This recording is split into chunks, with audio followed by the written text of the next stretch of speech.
can't see you, this is so strange, but I know you're there, so that's fine. So my name is Kleczka, I'm really grateful to be here. So I'm a climate psychologist, activist and writer. I'm originally from Poland and now based in the UK, in Aberystwyth, Wales to be exact. I believe there's some Welsh people here.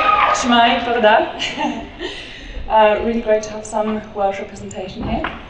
So yeah, a little bit about what I do.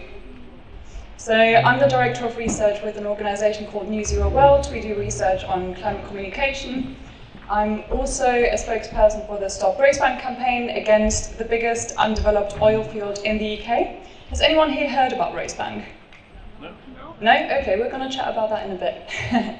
I'm also an advisor to the HERO UK Climate Justice Circle. HERO is an organisation, a subscription platform that provides activists with a basic income. So if you want to learn more about that, come talk to me later. And I'm also a treaty champion for the Fossil Fuel Non-Proliferation Treaty campaign, that's a mouthful, which is advocating for a rapid and just phase out from fossil fuels globally. So if you're interested in any of those campaigns, we can chat about it later. There's also going to be a Q&A at the end. So a lot of people ask me how I got into environmentalism. This is me foraging mushrooms in Poland when I was about 6. And the truth is I didn't really get into climate and environmentalism until I was about 21. I grew up really working class in a coal town in Poland. This is it. I can't see you very well, unfortunately. But yeah, very nature depleted. And I was always really aware of the environmental impacts of the coal industry. I also heard there was a really great workshop yesterday, which I unfortunately missed. But yeah, basically that's where I grew up. And when the coal industry left the area, there was really nothing left. There were no jobs. The environment was completely destroyed. And my parents were forced to move to another nature-depleted city in Germany. And that's where I went to school. So even though climate was never a central issue in my life, because frankly we had more urgent things, more immediate things to worry about, it played a really huge impact in my life. And one really key memory that stuck in my head was a wetland that I used to play on every day as a child. It was really my safe place. It was the only natural space we had really where I grew up. And when I was about 11, they started draining the wetlands to make space for more housing for the growing working population. And more, my friends and I, we found ourselves confined to our homes, and we didn't have any natural spaces to play. And that had a really huge impact on my mental health as a teenager. And it's now actually one of my key research interests, how spending time in nature shapes our attitudes towards the environment. And spoiler alert, if you spend time in natural spaces as a child, you're very, very likely to act more sustainably as an adult. So it's really important that we have access to nature. So yeah, that's a little bit about my background. I got into activism when I went to university in London when I was 19. And I was, like I said, never really engaged with climate. And when I first learned about the climate crisis, when I was 20, it threw me into a really bad depression. And I really felt the doom and gloom of the climate crisis, as many of you probably do sometimes. And what really got me out of it was activism. Back then, in 2019, I walked into Extinction Rebellion's offices. Who here has heard about Extinction Rebellion and the 2019 rebellion, Pink Bow in Oxford Circus? So I was part of organising that in my local branch in North London, and that really helped me a lot. And we're going to talk about mental health and activism, how the two play together quite a lot today. So I wear a lot of different hats, and I really, really love the theme of this conference, United in Building Utopias, because I believe that one of the major issues we face in the climate and environmental movement is that many of us work in silos. We've got researchers in one corner, and researchers are very good at talking to each other, but not very good at talking to anyone else. We often use very scientific and technical language that not many other people understand. Then campaigners often shout into echo chambers, and I'm guilty of that as well. And then we've also got people working in politics and policy, and they also live in their own world. And to me, it's really important to kind of bring all of those together, which is why I work both in research, campaigning, and communication and education. And many people ask me, how do you become a climate psychologist? A few of you have asked me at this conference already, and the answer is there's not really one single way, but it's a really, really important job, and if any of you are interested in it, I'm super happy to talk to you about it after this talk. But basically I did a degree in psychology, and then I did a master's in climate change to learn more about the climate crisis, gain a better understanding of it. And then I worked in climate policy for 9 months, and that's really where I realized that people really don't talk to each other. Campaigners only talk to other campaigners, policy people only talk to other policy people, and academics only talk to other academics. So I quit my job, and since then I've been doing lots of different things in an attempt to bring all of those different strands of work together. And I've been doing a lot of speaking work like I am today, and hoping to pass on that knowledge of climate communication and how important it is to just talk about the climate crisis. Because we still very often see something that's called climate silence, where we don't really talk about environmental issues because it's kind of awkward and it's so politicized that makes it really uncomfortable to talk about it to our friends and family. But really it's the most important thing we can do to normalize climate conversations. I hear a little bit of a beeping. Is that just me? Or do you hear it as well? No? Okay, amazing. All right. Can everyone read this okay? I know it's a bit dark, but... Yep. Yeah, so some of you can. Okay, so these are some headlines we saw after the most recent round of IPCC reports. So some of them say, soon the world will be unrecognizable. Is it still possible to prevent total climate meltdown? The other one says, major climate changes inevitable and irreversible. IPCC's darkest warning yet. What comes after the coming climate anarchy? Climate crisis, UN finds no credible pathway to 1.5 in place. Climate endgame, risk of human extinction dangerously underexplored. And collapse of civilization is the most likely outcome, says top climate scientist.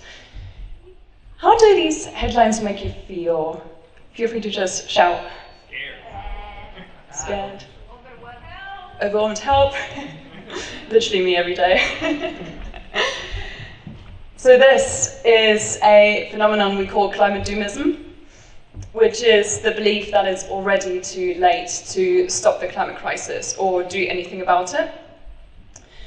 Now, it's very important to note that climate doomism is not scientific consensus. Scientists are telling us that it's not too late and that there is still hope if we act with urgency, because we've already got all the technology, we've got all the money we could need to implement climate solutions.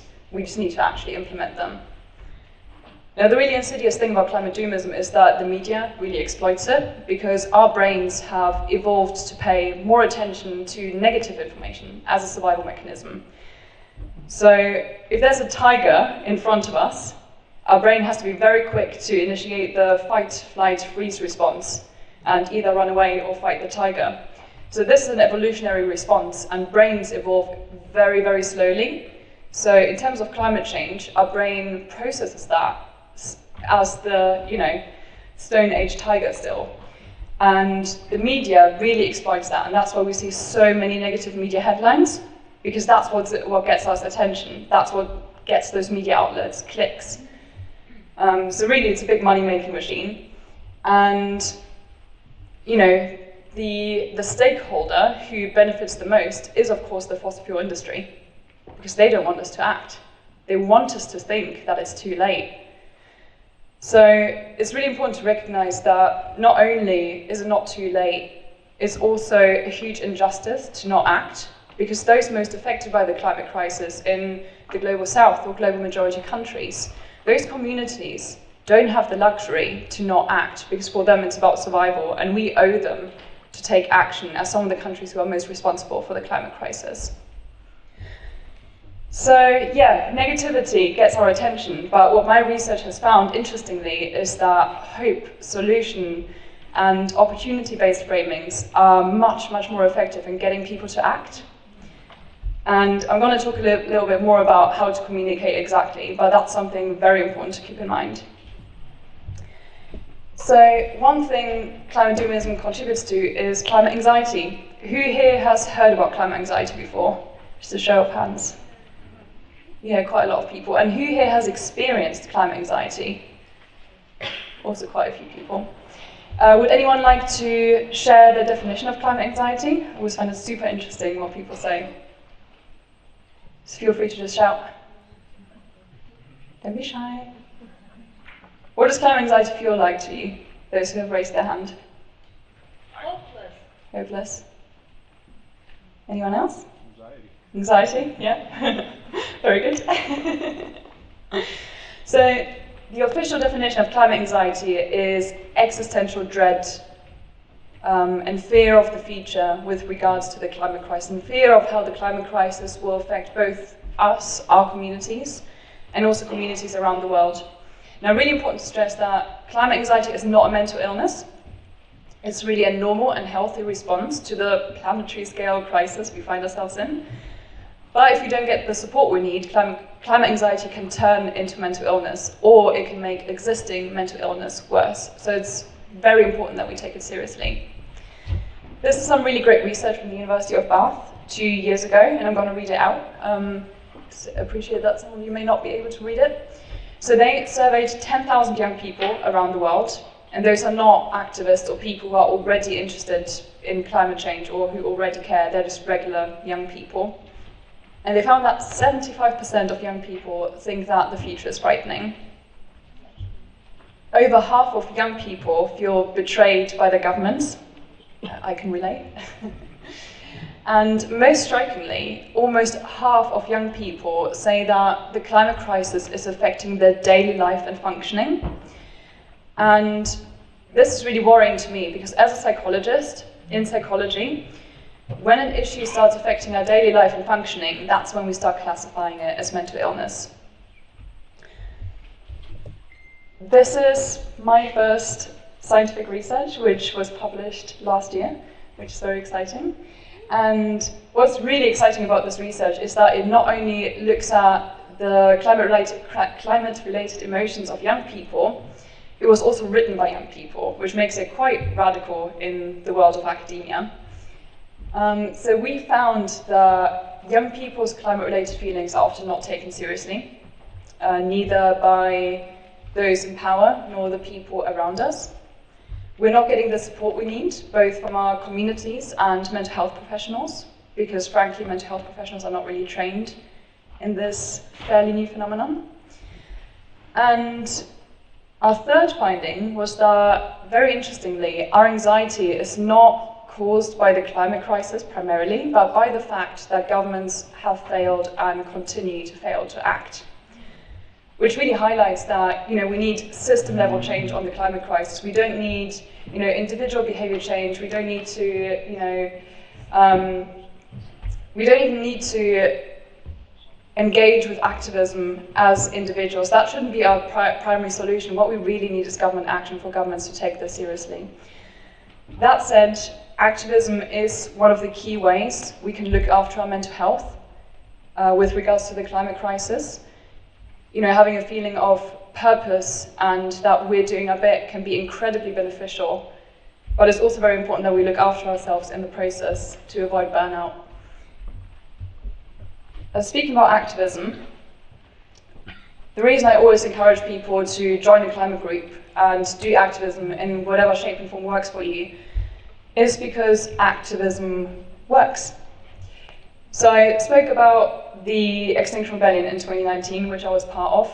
We blocked central London for 10 days straight, and we made history because we pressured the UK government into declaring a climate emergency as the first country in the world, which was really monumental, and although it was one of our key demands, we really didn't expect it to actually happen. And that then led to, net zero being enshrined into law, which is, it's not super ambitious, but it's something. And it really caused a chain reaction, which was really huge. Then, most of you will not know about this one, maybe some of the UK folks in here. But in 2020, some of us got a bus from London to Durham in the north of England, and we blocked a coal mine for 3 days, which was supposed to be expanded.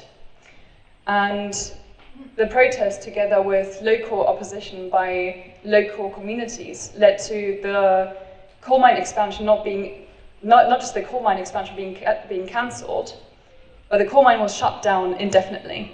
So that was another huge win. And a couple of years ago, the Cambo oil field, has anyone here heard about Cambo? No? So Cambo was a proposed oil field off the coast of Shetland, huge oil field. Shetland is in the north of Scotland. And we, the Stop Cambo campaign, we used a mix of in-person protest, social media campaigning, pressuring politicians, writing to our MPs, challenging them at events. And we created so much pressure and we made the project so toxic that the main stakeholder, Shell, pulled out of the project, which led to the project not having enough money to go ahead, and it was pretty much indefinitely paused. And that was the work of a few dozen campaigners. And these are just 3 campaigns I was involved in. But these wins are happening every day, because I'm not exceptional, I'm just one individual, and there's hundreds and thousands of people working on these campaigns and winning these campaigns. Not all of them, but a lot of them, and enough to make a real difference. So just imagine what could happen if each and every one of us just took a few minutes out of their day every day to contribute to those campaigns. We could truly change the world. And yeah, at the moment I'm working on the Stop Rosebank campaign.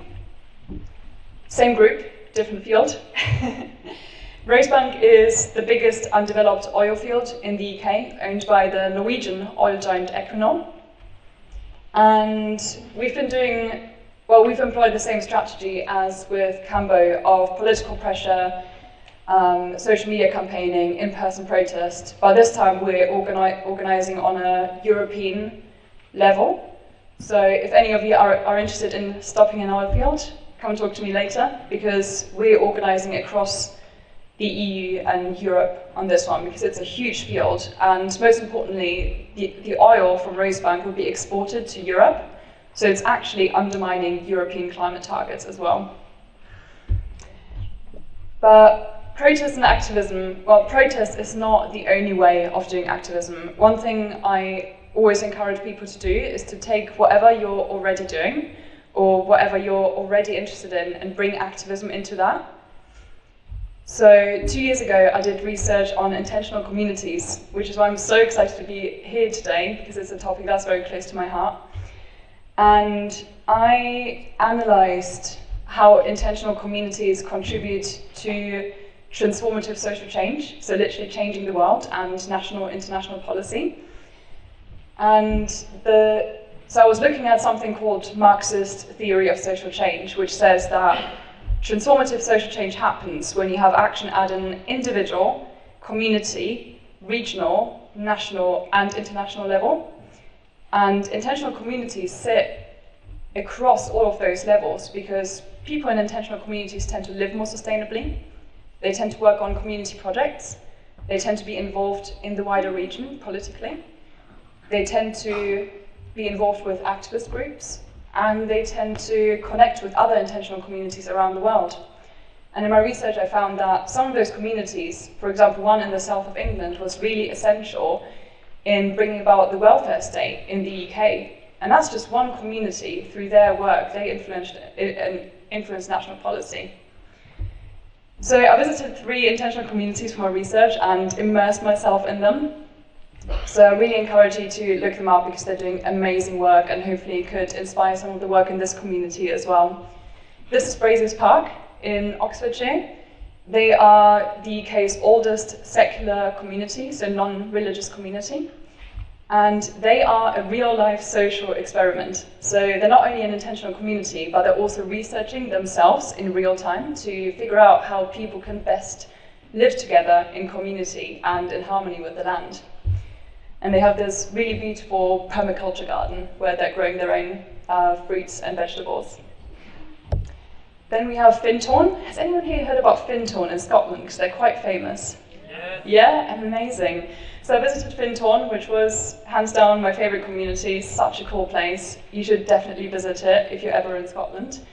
So Findhorn started when the founding couple, so they were homeless and living in a caravan park with their kids. And this is the very caravan they lived in with their kids, so a tiny little caravan. And one of them, the woman, had a dream one night, and she was visited by a godlike entity who told her to start planting food on the land. And you have to imagine, the land back then, it was just sand dunes. It's by the beach in the north of Scotland, so it really wasn't fertile land, at least it didn't look like it. And then they started planting fruits and vegetables, and it turned into this paradise. And Tvind is really famous for its 40-pound cabbages, so like 20-kilo cabbages. So they're doing really amazing stuff there. All of the buildings in Tvind have to stick to sustainable building regulations, so you see really quirky houses like this one. And this one is built from whiskey barrels, which was my personal favorite. Tvind also has its own wastewater treatment system. I think they call it the living machine, which is very cool. So basically all of the wastewater is filtered through those containers, and it's used for heating, for like an underground heat pump, and also to grow food, again. So basically they recycle all of their waste to create new life and food and heat, which is really amazing. This is a quote that I found on one of the playgrounds in Tvind. I'm going to read it out because it really inspired me. "We don't inherit the earth from our ancestors, we borrow it from our children." And the third community I visited was Brith in South Wales. Again, very cool place. So their history is very interesting because it started out as an illegal community, whatever that means. But basically they squatted the land and started growing food and produced renewable energy. And they're kind of hidden in the Welsh hills. This is the land. So they weren't discovered immediately, but when they were discovered, the local council threatened to kick them off the land. And the community started a petition for them to be able to stay on the land, because they argued that they were doing, they were benefiting the local community by growing food, producing renewable energy, bringing in local ecotourism. And they won the campaign, and they've been on the land for over 25 years now. If you're ever in Wales, they do weekly tours, and it's really worth visiting them. They're also completely self-sufficient for fruits and vegetables, which is really amazing. So yeah, just a few examples of what activism can look like. These are some of my pictures. Like I said, you can take anything you're interested in and bring activism into that. There's not really any, there are stereotypes of activism, but they're not really true because there's so many different things you can do. You can organize with a local political party, you can do outreach at festivals, you can do talks and speeches like I am today. You can take pictures at protests, you can live more sustainably and inspire other people to do so. You can sue the government, which one of the groups I was involved in did. And you can organize with friends, do research, all sort of things. And the reason I stress this is because joy is so important in our work as advocates, activists, change makers. And it's so crucial to find happiness and fulfillment in what we do so we can continue doing this work in the long term.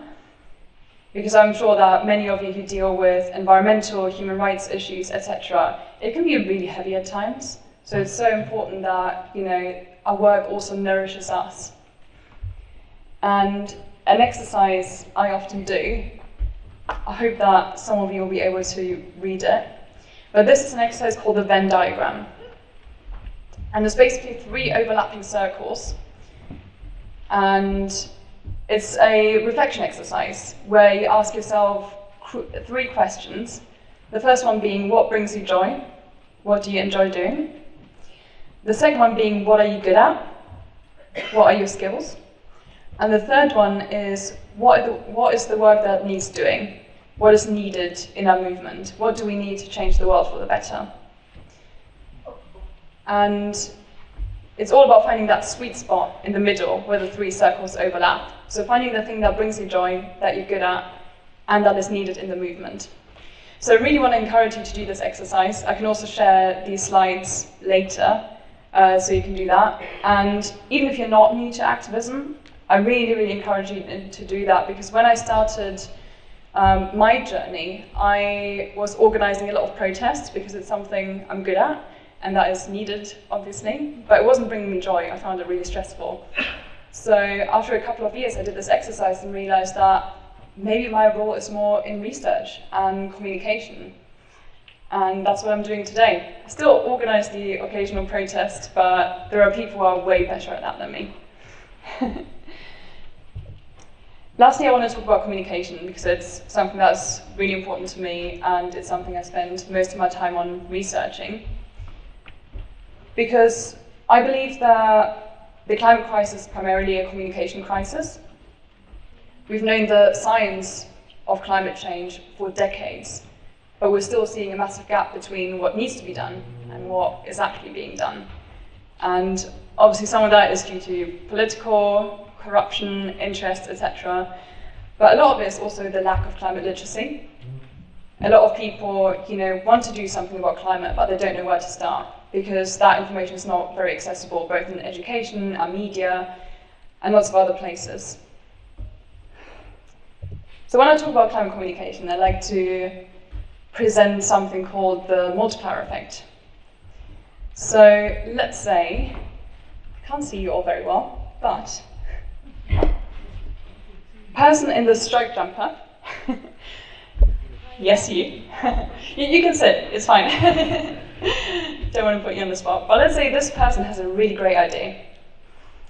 And this person shares the idea with 3 people in the room. Now this person is a really great communicator. So the 3 people go home and share the idea with 3 people each. So now 9 people know about it. The next day, each of those 9 people shares the idea again with 3 more people each. Does that make sense? So how many days do you think it will take for this person's idea to have traveled around the world to all 9 billion people in the world? Feel free to shout. 100. 100? 10 days? Any more? Any less? 2 weeks? 1 week. 1 week? Less. Oh, you're pretty good. Usually I get numbers in the hundreds, but it's 21 days. And that really shows, the power of communication and how many people we can reach if we know how to communicate them effectively. So one of the things I do to spread the climate message is use social media. And some of the things I do is talk about campaigns I'm part of. I talk about sustainable travel, sustainable living, because it's something I'm very passionate about. Again, I don't think that individual behavior change will change the world, but if it's something you do, it's a really good thing to share because people are primarily motivated and inspired by the people around them in their social circles. And I also run a series called Positive Climate News where I synthesize things that have gone right for the planet every week. Because again, media headlines are very dominated by doom and gloom, but there's so many amazing projects and wins that are happening. And the best thing about it is that most of them are community driven. Most of them are achieved by people like you and me. So, which is probably the reason we don't see them in the news, but yeah, there's really amazing stuff happening. And honestly, working on this series has given me a lot of hope. And another thing I always mention when I talk about social media is that all of us, every single one of us is an influencer. We think about influencers as people with a lot of social media followers, but really, all of us have different circles of influence. All of us can influence the people around us, our family, friends, co-workers. And like we've seen with the multiplier effect, if we know how to communicate our ideas, we can reach beyond those circles and our message can reach a lot of people in very little time. So I always compare it to a gig, to a concert. So think about yourself as, the star of the show and however many people you can reach, be that 10, 20, 500 or thousands. Those people are there for you. Those people listen to what you have to say, be that on social media or in the real world. So use that influence the people around you, and just talk about the climate crisis, because talking about it is the single most powerful thing we can do.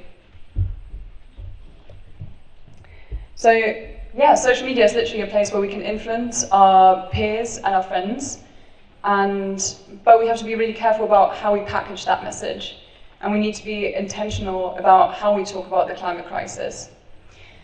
I like to paint picture of climate change in terms of urgency, but also of hope and opportunity. And I really like the solar punk movement. Does anyone here know about solar punk? Yeah, amazing. So it's an art form that basically paints the picture of what an ideal future, what utopias could look like. And I find this very inspiring. If you can't see it, we can see a city here which is full of plants and trees and food that is being grown in the city, renewable energy. It looks absolutely amazing. And one thing that, capitalism and our current economic systems have taken from us is our imagination. Because a lot of us think there's no alternative to capitalism, there's no alternative to our current economic system, but there is. There are so many other options.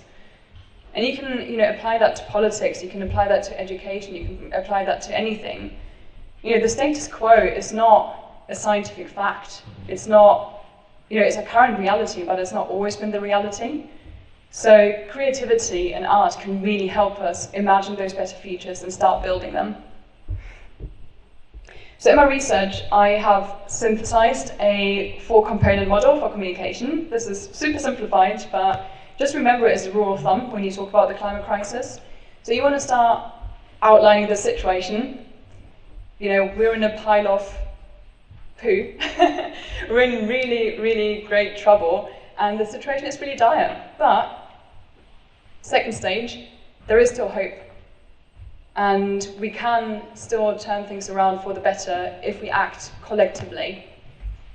Thirdly, we want to outline the solutions, be that renewable energy, going vegan, home insulation, whatever rocks your boat.